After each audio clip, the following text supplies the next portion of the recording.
Matapos mag-viral ang nais patang mga surot sa ilang upuan sa NAIA, kabado na ang ilang pasahero. We're at Terminal 3 sa NAIA. Initial concern nga namin after immigration is uupo ba kami sa yung mga seats because of the surot issue. Nauna nang tinanggal ng Manila International Airport Authority o MIAA ang mga upuan para linisin at i-disinfect. Pero may mas malaking peste ang sumalubong kay Curb na papuntang Singapore para manood ng concert ni Taylor Swift. Biglang lumabas yung daga. Nilibot niya yung buong lighting fixture dun sa gate. So they went back and forth eh. Nababahala tuloy si Curb sa sasabihin ng mga dayuhan tungkol sa ating airport. Granted, wee hours of the night, so that's like 1 a.m. kanina. But we're assuming na may maintenance naman, di ba? Especially din, international wing yun. So hindi lang naman Pinoy yung mga nandun, di ba? So what will it tell yung mga foreigners na magta-travel sa Philippines at aalis from the Philippines? Sabi pa ng ibang pasahero.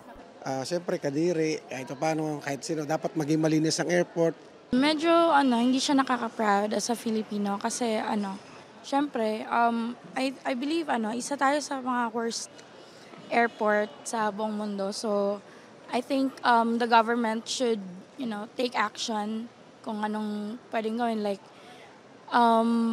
yung paglilinis ng mga upuan. Ang sabi ng Manila International Airport Authority, there's so many mga concessions with restaurant, most likely. So bali ang hinala niyo po, sir, it could be from the concessionaires? Most likely. Matapos mag-viral ang video ng daga rito sa NAIA 3, agad iniutos ng Manila International Airport Authority sa mga taga-NAIA na inspeksyonin hindi lang itong Terminal 3, kundi lahat ng paliparan.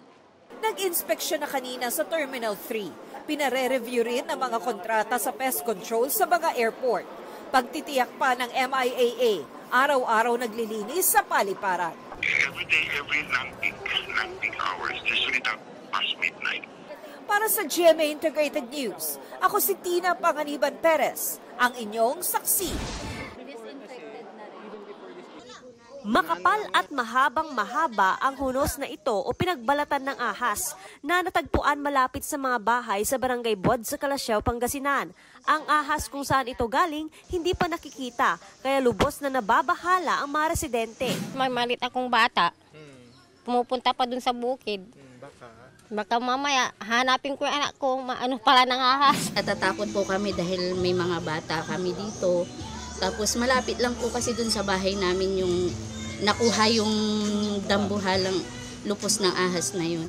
16 na talampakan ng haba ng nakuhang balat. Pero posibleng mas malaki pa dyan ang ahas. Ayon sa CENRO o Community Environment and Natural Resources Office sa Central Pangasinan, nagmula ang hunos sa isang Burmese python at malaki rin ang posibilidad na alaga ng ilang individual ang sawa. Maganda yung pagkabalat niya at healthy po, makapal siya. Ibig sabihin mataas ang possibility na napapakain ng maayos yung python. So which is nakonklude natin siguro baka isa siyang pet na nakawala.